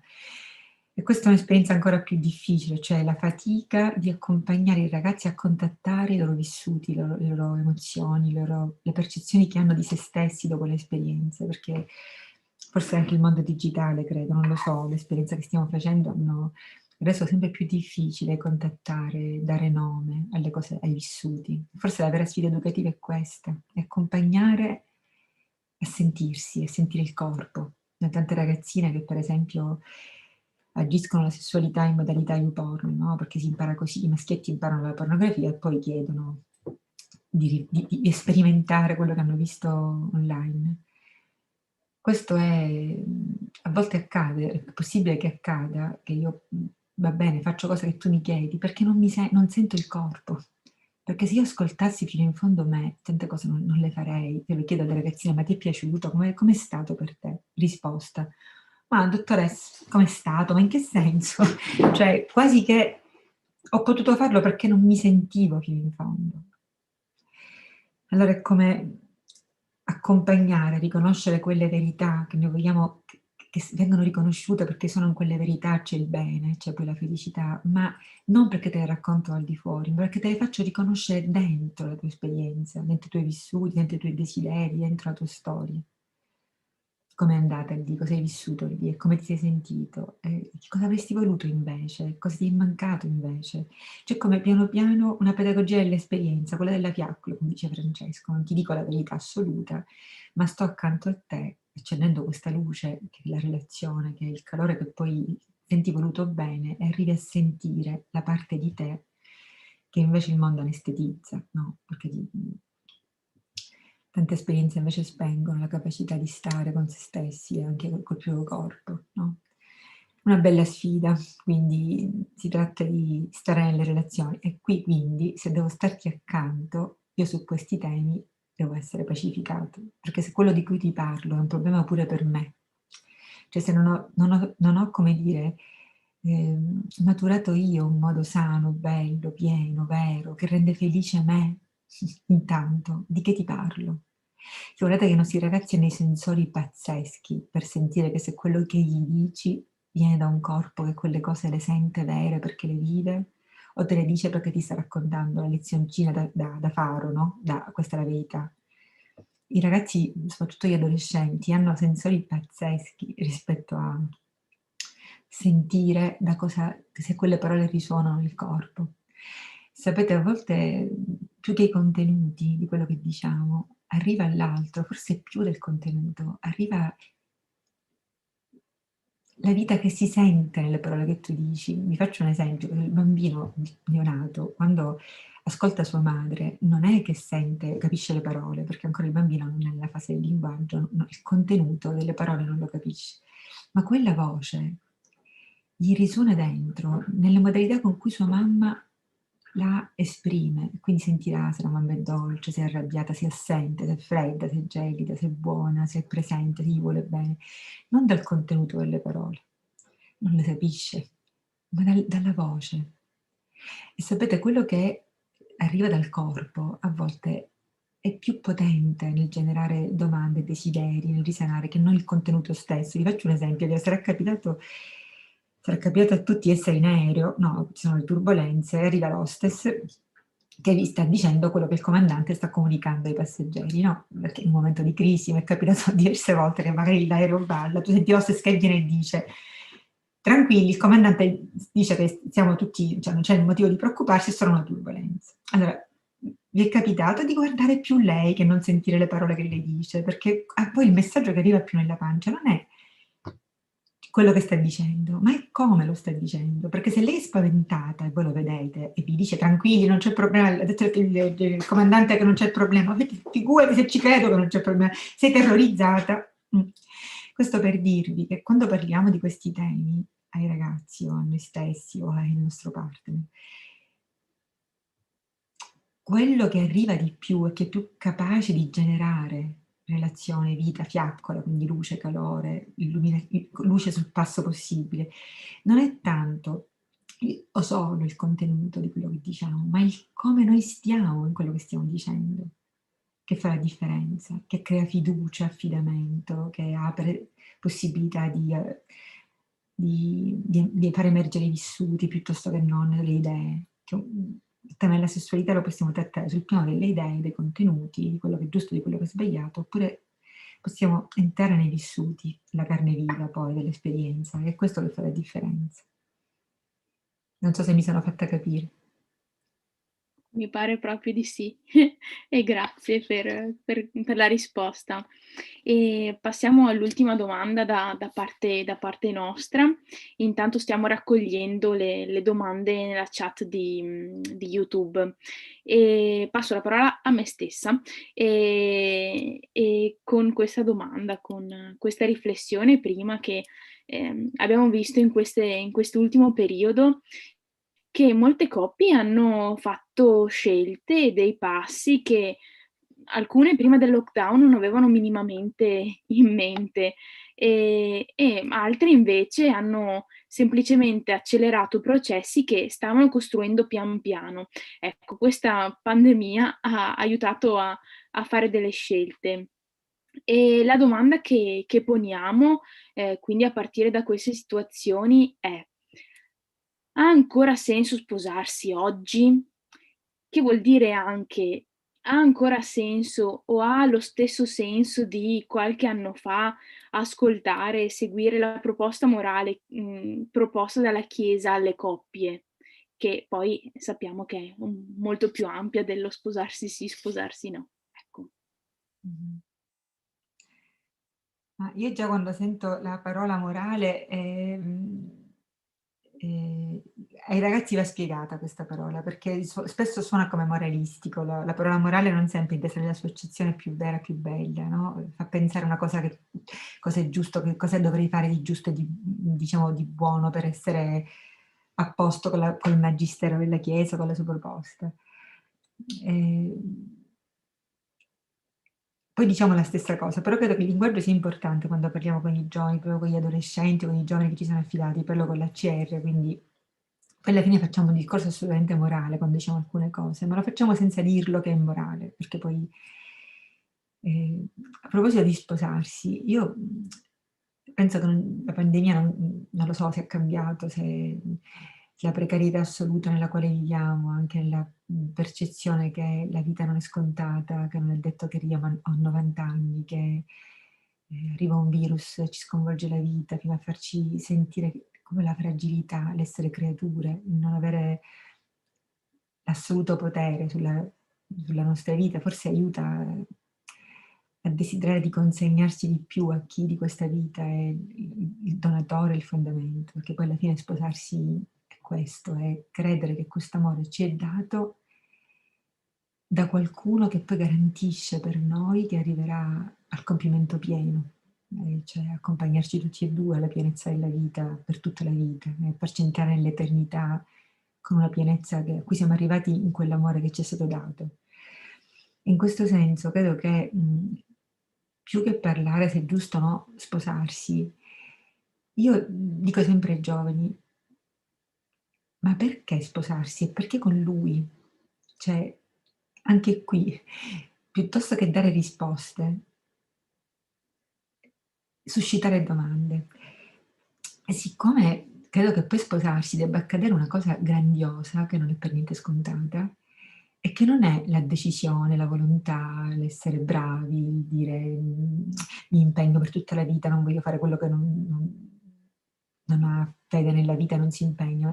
Non è frutto di questo sposarsi, secondo me è frutto di questo, ma molto di più di un'esperienza che ti è capitata, che tu non scegli di fare, che è quell'evento grandioso che non è l'innamoramento, perché se ci si innamora non vale la pena di sposarsi. L'innamoramento è un'esperienza che ha un'evoluzione che intanto nella vita accade tante volte. Ci si innamora a 12 anni, a 13, a 15, a 20, ci si può innamorare da anziani, dalla badante. Io conosco dei vecchietti che si sono innamorati dalla loro badante perché era gentile, generosa, li sorrideva e loro si sono innamorati. È un'esperienza che nella vita puoi fare tante volte, ma non è l'amore. Come si fa? E tra l'altro se tu provate a pensarci, se uno fa una sorta di remember, quante volte mi sono innamorata partendo dalla prima media, se avete 25-30 anni almeno 4-5 volte li raccogliete, perché è normale innamorarsi. Quell'esperienza che ha un inizio, un'evoluzione che poi diventa una cosa potentissima a un certo punto, che poi di solito declina. A me capita, sono anche ginecologa, di fare il pap test alle ragazze, che so, quest'anno ti raccontano, dottoressa, ti raccontano infiammatissime della loro storia in atto, sono innamoratissime, magari le vedo dopo un anno e gli chiedo, ma com'è andata allora con quel ragazzo? La risposta a volte è, ma chi, dottore? Ah, quello, no, vabbè, ma è finita, cioè, una cosa che capita, no? Che non è sbagliata, non è che finisce perché così, l'innamoramento ha questa evoluzione tipica da un innesco che è fatto di chimica, di emozioni, di farfalle, di brivido, che poi evolve e poi di solito finisce. Cosa accade invece quando incontri il tu della tua vita? Quando dici, mamma mia, stavolta non mi sono innamorata, stavolta è di più, è altro. E si riconosce, chi ha fatto questa esperienza lo sa di cosa sto parlando. Cioè, quando ti sei fatta 2 o 3 storie, no? Anche belle, dove eri molto coinvolto, molto innamorato, molto innamorata, e poi invece fai quell'incontro lì, che senti che ti ha cambiato la vita, che senti che in quel tu c'è qualcuno che ha a che fare con te in modo assolutamente diverso da quelle volte in cui ti eri innamorato, qualcuno con cui ti senti a casa, qualcuno che ti fa capire chi sei e chi puoi diventare, qualcuno che vedi com'è e come può diventare grazie a te, qualcuno con cui vedi il futuro. San Tommaso dà una definizione dell'amore bellissima, che io amo molto. Lui definisce l'amore, questo santo grandioso filosofo, un genio, lo definisce come la presenza dell'amato nell'amante, la presenza, che è una parola grandiosa, cioè come si fa a provocare la presenza dentro di qualcuno? Qualcuno te lo trovi dentro e te lo mette qualcun altro, e la cosa grandiosa è che poi quel qualcuno che ti ritrovi dentro misteriosamente, ce l'hai davanti e sente te dentro di lui, cioè ci si accorge insieme di una cosa, è capitato anche a te quello che sta capitando a me, ci si riconosce, cioè non ci si conosce, si riconosce, quasi che mi viene da dire sei tu, un po' come ha fatto Adamo con Eva, vero che lì c'era solo lei, dice qualcuno, però in realtà è come questo prototipo bello dell'amore umano, il dire sei tu. Adamo ha parlato davanti a Eva, solo lui ha fatto dire parole, fino al momento non aveva parlato Adamo, fino a che non si è trovato davanti la sua donna. Aveva detto una cosa un po' arcaica, tipo tu sì che sei ossa delle mie ossa, non si può sentire oggi, non si potrebbe dire mai sei ossa delle mie ossa, carne della mia carne, oggi cosa si direbbe? Sei tu quella che cercavo, no? E se ti riconosco, cioè le parole dell'amore sono le più, ma tutte raccontano un mistero, cioè qualcosa che non ho provocato io, che non ha a che fare con la chimica, con la psicologia. Sapete, io la prima cosa che chiedo alle coppie che vengono da me, perché stanno in crisi seria, perché mi occupo di amore umano ferito, quindi le coppie che vengono da me certamente non stanno bene. Oggi ne ho viste diverse. La prima cosa che cerco di capire all'inizio dei percorsi è: ma questi due stanno male perché si sono feriti, perché hanno smesso di parlare, perché è successo qualcosa che ha interrotto quel processo vitale dell'amore umano, per cui stanno male, però sono nel posto giusto, bisogna solo come dire, riaprire strade e si ritroveranno, oppure stanno male perché sono nel posto sbagliato, non avrebbero mai dovuto sposarsi perché si sono sposati per un bisogno reciproco.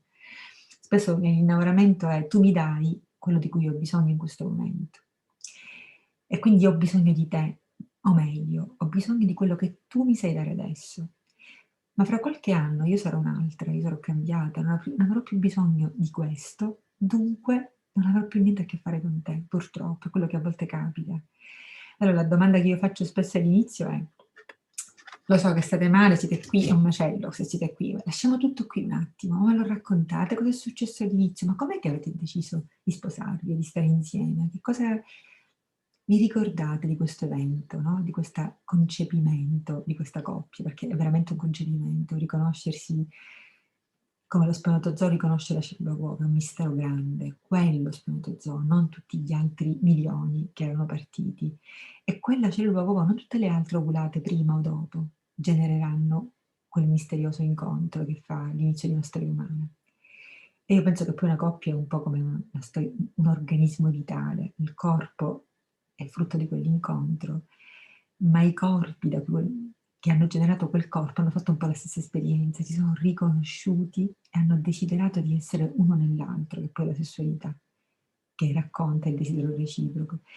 E dicevo, quando chiedo a volte che mi raccontino queste storie, io rintraccio sempre, o magari un po' di esperienza, no? Nei racconti, o le tracce di quella meraviglia, del mistero, dell'intuizione d'amore, la chiamo così, di questo mistero grande che accade tra due e che non è frutto di dinamiche solo umane, ma la scintilla del divino, come diceva Battiato, una canzone bellissima, ha a che fare con meccaniche divine, non è una cosa che ha a che fare solo con la psicologia.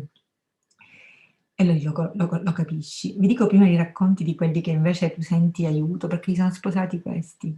Racconto un po' questo. Allora, perché l'hai scelto? Come mai l'hai sposato? Se la risposta è: ma dottoressa, era un bravo ragazzo, allora sì, ma poi mi sapeva ascoltare, e fa la lista della spesa, era grazioso, mi piaceva, era buono, era, e dunque l'ho scelto.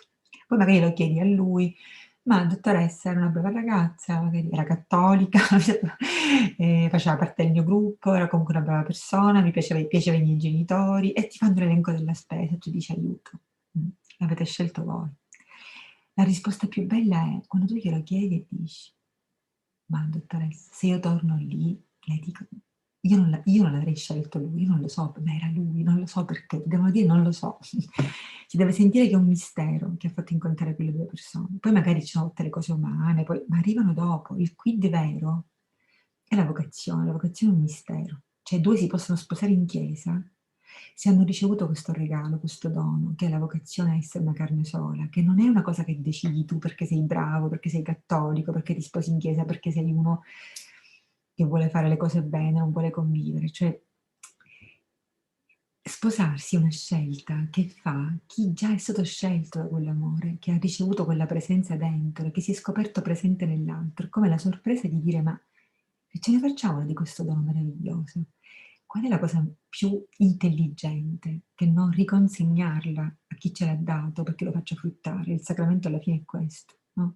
È riceversi da Dio reciprocamente. Nel sacramento dico: io ti prendo da Lui che ti ha dato a me mettendoti dentro di me, e ti ricevo sacramentalmente, lo stesso faccio. È come la cosa intelligente di dire: mettiamo il dono del nostro amore lì dove può avere il frutto più grande, cioè lì dove c'è chi ce l'ha donato.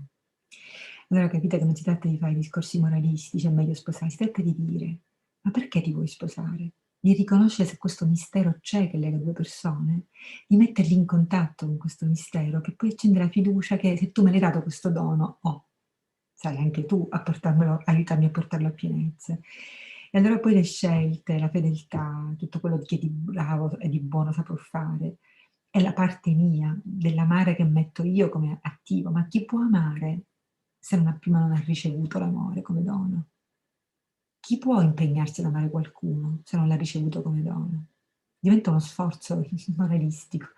Allora, forse bisogna riconoscere che prima di sposarsi bisogna ascoltare se questo dono l'hai ricevuto veramente, quindi se quell'amore ha a che fare col mistero è solo una tua scelta, in quel caso guarda, aspetta a sposarti. Ok, Giulia, ho visto che sei ricomparsa, quindi mi tappo. Grazie. Allora, io darei la parola a Silvia che sta raccogliendo alcune domande che sono arrivate su YouTube. Silvia, ci sei? Eccoci. E ti lascio la parola, adesso gestisci pure tu la parte delle domande dal pubblico. Sì, per ora abbiamo una domanda per Nicoletta, arrivata su YouTube da Nicolò, che dice: prima si diceva che sono gli amici a dirci cosa sappiamo fare. A me però viene il dubbio che ci venga detto che siamo bravi solo per farci un piacere e non farci rimanere male. È una cosa dettata solo dall'insicurezza? Oh, Niccolò, ma che bello! Noi condividiamo lo stesso santo patrono intanto, e così. Ma è sempre una cosa preziosa imparare che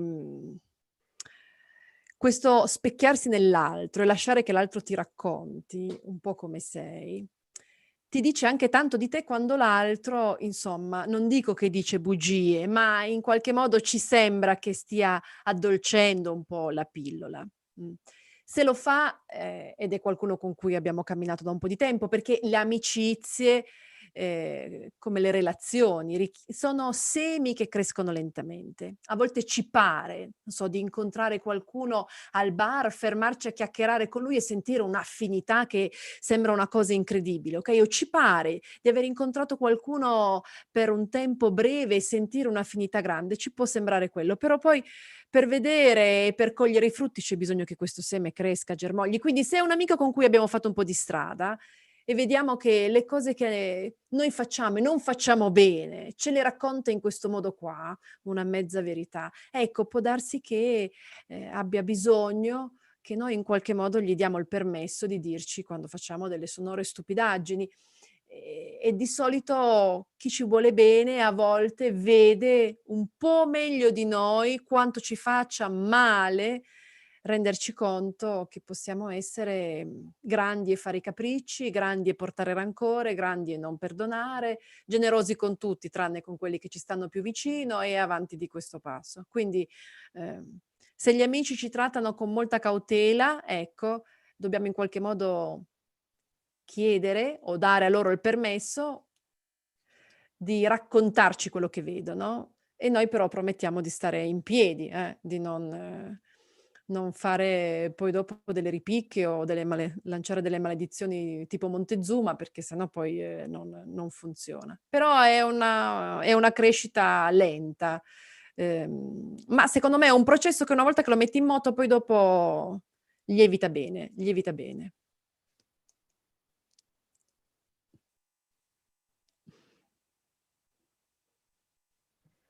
Ecco, mi arrivano le domande anche su WhatsApp, quindi multitasking siamo questa sera.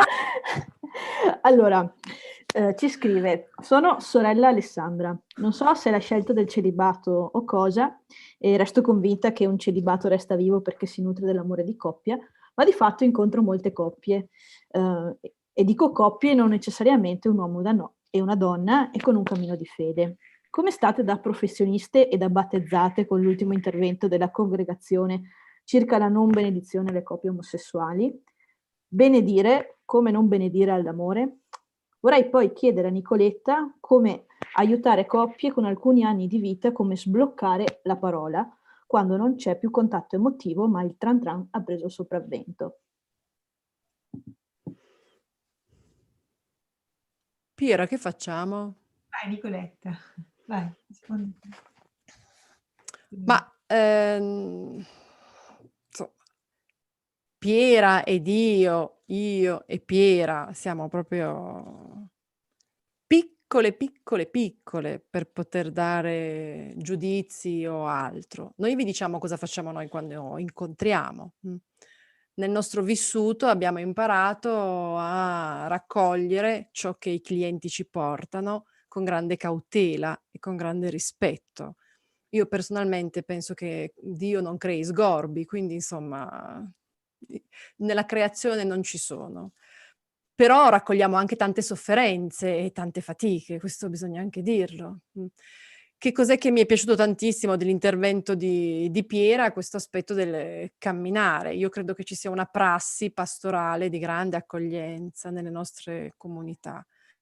Faticosa, magari che non sberluccica tanto come alcune affermazioni un po' più, però direi che c'è. Il resto lo lascio sinceramente e francamente ad altre cose, ma perché non so, le persone che conosco e con cui cammino hanno bisogno tanto di avere fratelli accanto e io ho bisogno di loro. Per il resto, questo è quello che mi sembra sia più reale, più concreto, concretissimo. Le coppie che si perdono un po' di vista, a volte le coppie che si perdono un po' di vista sono solerti operatori pastorali, mi viene da dire. che sono adesso non più, ma magari erano in parrocchia tutte le sere e varrebbe la pena rispedirli a casa ogni tanto, ma al di là della battuta.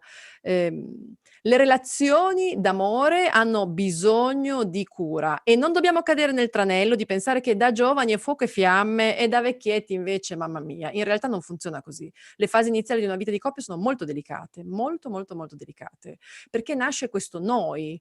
Come diceva Piera, è il parto in qualche modo, inizia, la coppia nasce ed è un aspetto che è così ovattato da una narrazione che è assolutamente bugiarda, che quando chi vive insieme, si sposa e si rende conto che ha delle fatiche e siamo solo a 3 mesi, 4 mesi, 6 mesi, pensa sicuramente di essere il più sgarrupato della compagnia. In realtà non è vero. La nascita e la partenza di una coppia è un aspetto molto, molto, molto delicato e che richiede grande attenzione da parte di tutti, della coppia stessa, ma anche di chi ci sta attorno. Invece spesso la narrazione che viene fatta è che all'inizio fuoco e fiamme, poi dopo, signori miei, belli. Ed è una narrazione tremenda, perché ci racconta di un'adultità e di una anzianità senza erotismo e senza attrazione, senza benessere sessuale, che è proprio una bugia cosmica, tra l'altro. Vabbè, ma questo non è il tema di stasera. No? Quando farete l'incontro, Pira, torniamo qua, quando faranno l'incontro Gita ai pensionati e allora veniamo di nuovo. Perché è proprio una modalità che abbiamo di vedere e di intendere la sessualità e l'intimità nella coppia molto limitata e molto limitante. Quindi può succedere che ci siano delle fatiche all'inizio, ma certo che sì. Può succedere che sia un aspetto che magari richiede un po' più di cura. Le relazioni sono preziose, richiedono cura sempre, forse un po' più di come ce le immaginavamo, magari è questo che ci ha messo un po' in difficoltà. E sono cammini faticosi, belli però, belli ma faticosi, è innegabile che richiedono un po' di energia, però a parer mio investire nel fondo relazionale di coppia è forse il modo migliore per garantirci benessere, salute fisica e mentale e forse anche una certa serenità economica, non lo so, questo è quello che ci raccontano gli studi a cui io ho accesso come mediatrice familiare, insomma, l'altro pezzo di lavoro che faccio, cioè la gestione delle separazioni. Quindi diciamo che tutto sommato rimandare che curare una relazione non è segno che c'è qualcosa che non va, è semplicemente segno che c'è la relazione ed è viva, secondo me varrebbe la pena. Piera, continua tu. Ma condivido perfettamente, avrei risposto praticamente allo stesso modo, soprattutto sulla prima parte, assolutamente.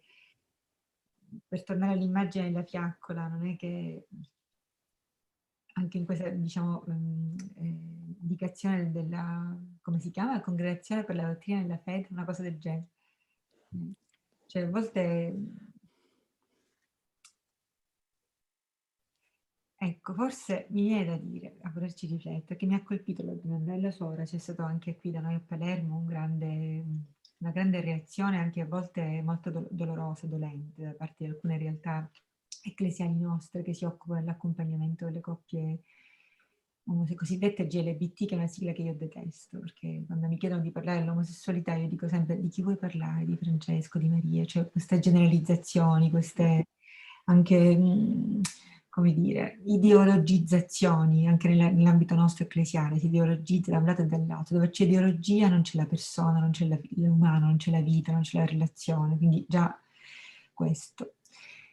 Ma io posso dire la mia esperienza come sessuologa, allora, davanti a queste situazioni o alle coppie omosessuali che sperimentano il dolore della sterilità, no? Che magari ti vengono perché dottoressa andiamo in Spagna, facciamo questo, facciamo quello, perché sono naturalmente sterili le coppie omosessuali. Cioè io amo stare più accanto a queste persone con quell'immagine più della fiaccola, no? Che ascolta, sta come davanti ai santuari, togli i calzari, sta in silenzio, accogli, ascolti, senti il mistero di quel dolore, perché dici: ma perché? Perché? Non ne ho risposte. Questa è la fiaccola. Il faro, che è un po' la Chiesa, no? A volte rispetto a dire qual è il disegno di Dio sul matrimonio e sull'amore umano, che è quello che Giovanni Paolo II negli anni ci ha raccontato in una maniera meravigliosa. Il tema del maschile, del femminile, della differenza è un tema ontologico che ha un senso profondo, non è una questione ideologica, il magistero ottuso, bigotto, retrogrado, no? Che insiste sul maschile e sul femminile, è una questione che ha a che fare, come dire, con un dato ontologico dell'amore.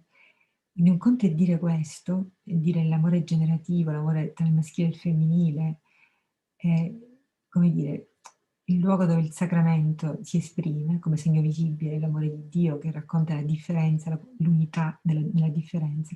Un conto è stare con l'esperienza umana poi, cioè, non sono cose che litigano tra loro, secondo me.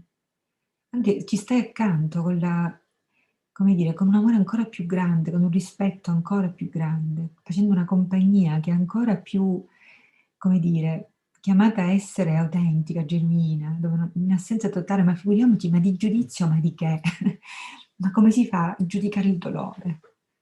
Oppure la fatica o l'amore di due persone? Cioè, non credo sia nell'ordine del giudizio la questione, no? Ma piuttosto nell'ordine del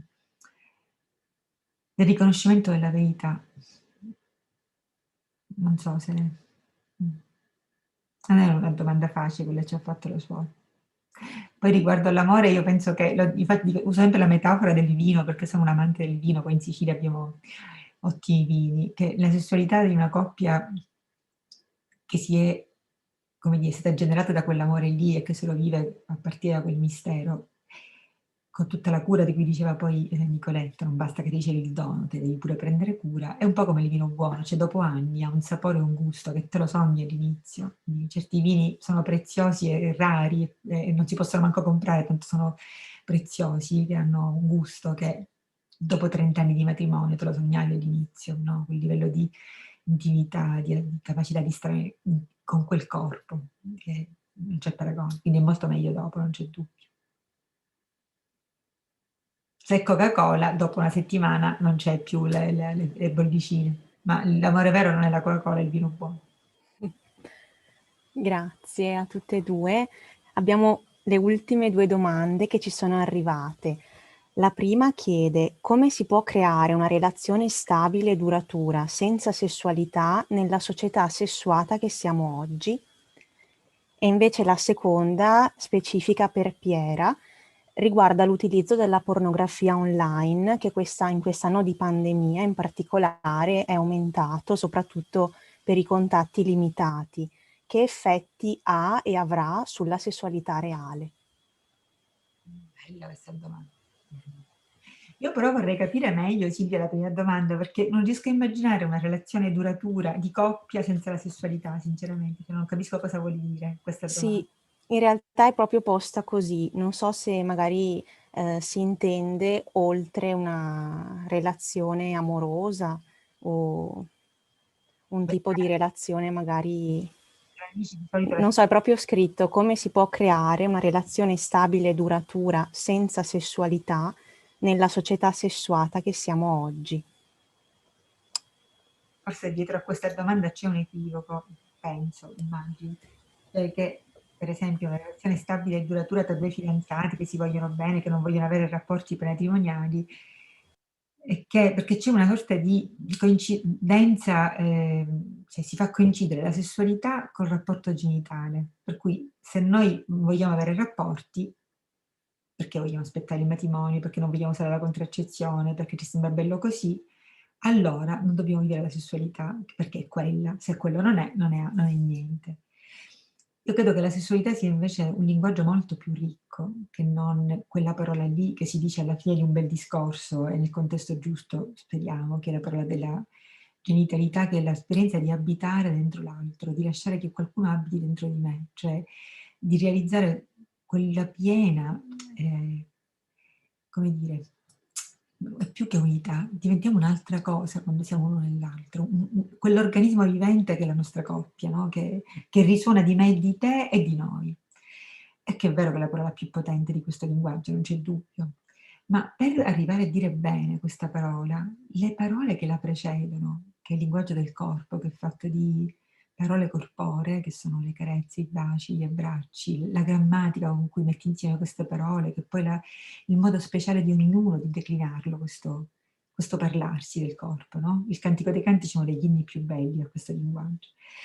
Purtroppo, e così rispondo anche alla domanda sulla pornografia, e forse è stata proprio la pornografia, ma non solo lei, a ridurre il linguaggio del corpo a quello che sanno dirsi i genitali.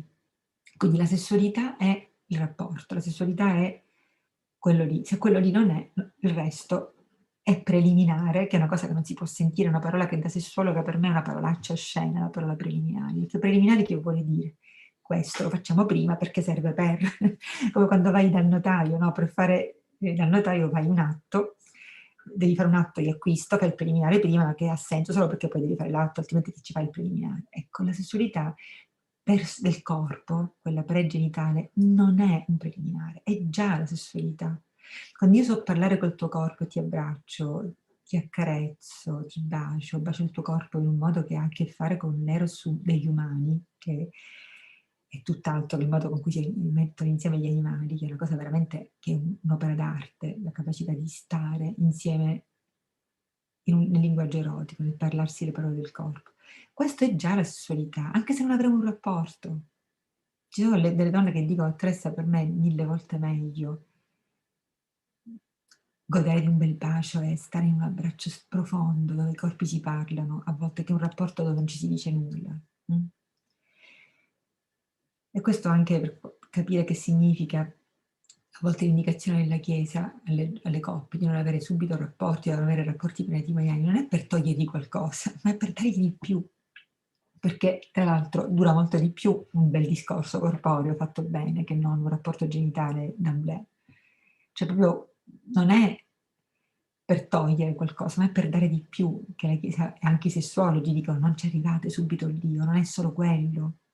La Kaplan, a cui faceva riferimento Nicoletta poco fa, insieme ai sessuologi americani, si è inventata una meraviglia di esperienze corporee che si chiamano focalizzazioni sensoriali, che sono delle esperienze di intimità profonda, estremamente interessanti dal punto di vista dell'eros, che sono tali perché non ci sarà il rapporto. Proprio sarà escluso il rapporto, perché della serie non si va lì perché puoi stare qui. Guarda qui quanta meraviglia puoi sperimentare. La pornografia che cosa ha fatto? Ha cancellato l'eros, l'ha proprio azzerato. La pornografia non è il film erotico, dove tu vedi la storia di due corpi che si raccontano la meraviglia di questo linguaggio, ma sono i genitali che si masturbano a vicenda. È l'avere, come dire, ridotto la sessualità umana come quella animale. Gli animali questo agiscono nel sesso, la genitalità. Ha animalizzato la sessualità. La cosa drammatica è che, soprattutto per i maschi, che sono i più grandi, diciamo, utenti di pornografia online, devo dire anche le donne adesso, però molto meno, perché per le donne è molto meno eccitante vedere questo. La donna si eccita di più con un film erotico, dove i due corpi stanno nel piacere, non consumano orgasmi, ma stanno nel piacere. Il dramma è che intanto disimpari cos'è l'eros, perché lì quello che ti accende l'eccitazione è la genitalità e basta. E quindi hai, come dire, disimparato come si fa a parlare col corpo dell'altro e a parlare col tuo corpo, il linguaggio dell'amore. E poi, vabbè, ci sono tanti temi, adesso sarebbe troppo lungo, ma come far danno alla pornografia online, perché dà questa idea prestazionale che di solito rispetto al ragazzino che dice così deve essere, mi sa che io non ci arrivo a questi livelli di prestazione. E quindi non avete idea quanti sintomi di ansia da prestazione, che poi significa eiaculazione precoce, disfunzione erettile da ore di esperienza online, perché è come se poi quando incontro un corpo vero, vivo, la capacità di stare nel piacere che ha bisogno di tempo e ha bisogno di corpo, come se non fossi capace di abitarli questi luoghi, perché il modo con cui mi sono eccitata era tutto neurofisiologico, cioè se voi ci fate caso, la sessualità, la pornografia online è un sesso senza il corpo. Non ci sono odori, sapori, pelle, contatto, emozioni, tempo, la temporalità di una carezza è fondamentale. Il tempo di una carezza è quello che dà il ritmo dell'eros, il tempo di un bacio. Lì non c'è il tempo, perché il tempo è nel corpo, lì non c'è il corpo, lì c'è l'attivazione come se facessi una dose di eroina, cioè un'attivazione neurofisiologica che mi fa avere quelle emozioni che mediate solo dalla vista. E una cosa drammatica che c'è tra i giovani adesso, molto, molto, molto diffusa, è l'utilizzo del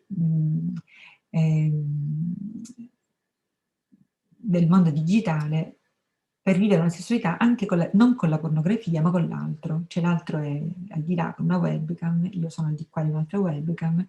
Cosa si chiama sexting, è l'acronimo di sex e ting come via di messaggi, perché ci possiamo chattare ed è interessante perché moltissimi ragazzi accedono a questa modalità di vivere il piacere sessuale proprio perché è senza corpo. Perché il corpo è il luogo della fragilità, della paura, dell'ansia, del senso di inadeguatezza, del limite.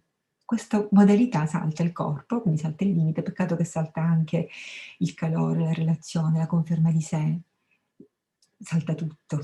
È una sorta di terribile inganno, che quando poi ti troverai nella realtà fatta di corpi e di tempo, ti farà sentire il bisogno di farti aiutare poi da un sessologo. Infatti, diciamo, è facile che tante sessualità devastate abbiano nella loro anamnesi abuso di sessualità, di pornografia online, perché genera spessissimo sintomi come appunto l'eiaculazione precoce, la disfunzione erettile, ma molto frequentemente.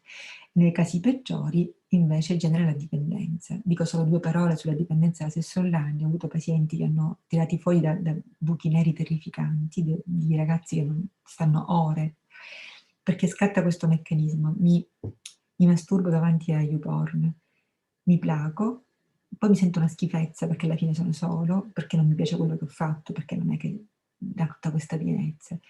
Ma vado a ricercare di nuovo nella masturbazione e in quell'eccitazione l'anestesia al dolore che ho provato, perché poi è un anestetico potente, non c'è dubbio che è anestetizzante quel tipo di eccitazione, di piacere.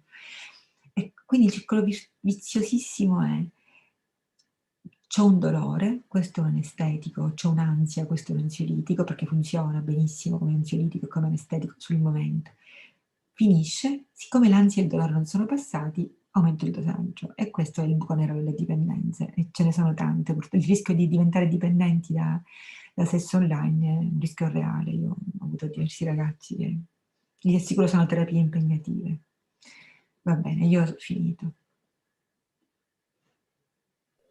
Invece un aspetto sulle coppie da fidanzati, varrebbe la pena prendersi un master in abbracci, baci e carezze, questo varrebbe proprio la pena. Dovremmo avere come coppia sana almeno 5 gusti di baci: bacio profondo, il bacio leggero, il bacio facciamo la pace, il bacio che bello che ci sei, abbracci lunghi. Un abbraccio fisiologico che sia recepito bene dal mio corpo deve veleggiare sopra il 1,5 minuti, perché 40 secondi è il tempo che ci mette la mia corteccia prefrontale a sentire che ci sei, e tutti gli altri il tempo che il mio corpo ci mette a farsi a forma del tuo. L'altro aspetto preziosissimo che varrebbe la pena imparare da fidanzati è che la sessualità, l'intimità è fatta di 2 gesti: dare e ricevere, che non sono la stessa cosa. Quindi imparare ad abbracciarti, imparare a farmi abbracciare, imparare ad accarezzarti e lasciarmi accarezzare sono 2 dinamiche preziosissime. Quando si fa l'amore pensiamo sempre tutti tutto insieme, non funziona così.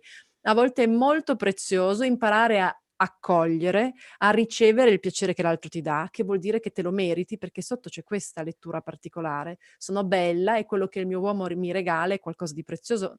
Molte donne pensano che il proprio uomo si annoi ad accarezzarle a lungo, a baciarle a lungo, ma non è assolutamente vero, è una lettura che c'è così. E il fidanzamento può essere quel momento in cui ci raccontiamo queste cose, anche che cosa io mi aspetto dal sesso, che cosa dell'intimità, che è più del sesso. L'intimità è la cassa armonica degli orgasmi, è qualcosa che più è fatta bene, più insomma rende il suono durevole e piacevole, molto molto melodioso. E quello che diceva Piera è vero: a volte si fa l'amore, non si parla di che cosa desideriamo. Magari potremmo raccontare una barzelletta sconcia davanti a un sacco di gente senza vergognarci, ma poi abbiamo paura a dire al nostro uomo: non toccarmi così, non mi piace tanto, non guardarmi in quel modo, ho bisogno che tu mi dica queste parole, e viceversa. Quindi il momento in cui una coppia si conosce è anche il momento in cui bisogna imparare piano piano a dare parole, perché quello che diceva Piera è vero: ciò che ci differenzia dagli animali è che noi abbiamo la parola, che è solo nostra. E questa ha a che fare molto, molto intensamente con l'intimità, questo raccontarsi, la voglia di vivere un momento di piacere e la voglia di vivere un momento di intimità, che sono due cose che si somigliano ma non sono la stessa cosa. E questo dialogo è prezioso che parta già dall'inizio. Quindi e coltivare l'erotismo, che è la cosa più preziosa secondo noi, al di là di tutto. L'erotismo è una pianta che si coltiva tutta la vita ed è un lavoro meraviglioso. Non è come il morbillo che va e viene, chi lo sa come mai arriva, non funziona così. È proprio un seme prezioso da coltivare e questo secondo noi è una scommessa meravigliosa. Mhm. Grazie veramente, grazie per il tempo che ci avete dedicato e la vostra forza, la vostra esperienza, la vostra condivisione. E dovrebbero apparire anche gli altri organizzatori.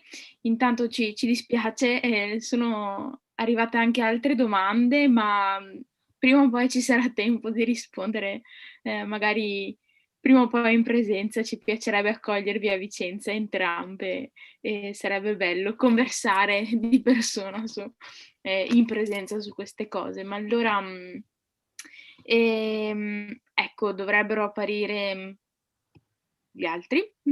Eccoci. Ci siamo. Grazie infinite. Grazie Piera, grazie Nicoletta di questa serata. Noi vi ricordiamo che il video, se volete condividerlo con qualcun altro che vi ha chiesto, potete condividerlo perché rimane su YouTube, basta semplicemente inviare il link. Ancora più grazie per la vostra disponibilità, per essere state nostre ospiti in questa serata, questo tema. E ringraziamo anche tutti quelli che hanno partecipato qua su Zoom e anche su YouTube. Eravamo in tanti, bisogna dire che ecco, senza che Piera lo senta, condividiamo perché è veramente stato prezioso. Ecco. Non mi conosce nessuno, è che YouTube praticamente poi lo vedono tutti.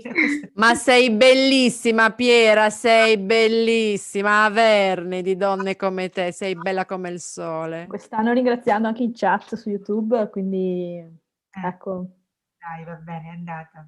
La prossima volta magari alle 9, così al tempo di cenare. Va bene. Adesso vado a mangiare, io voglio bene. Grazie.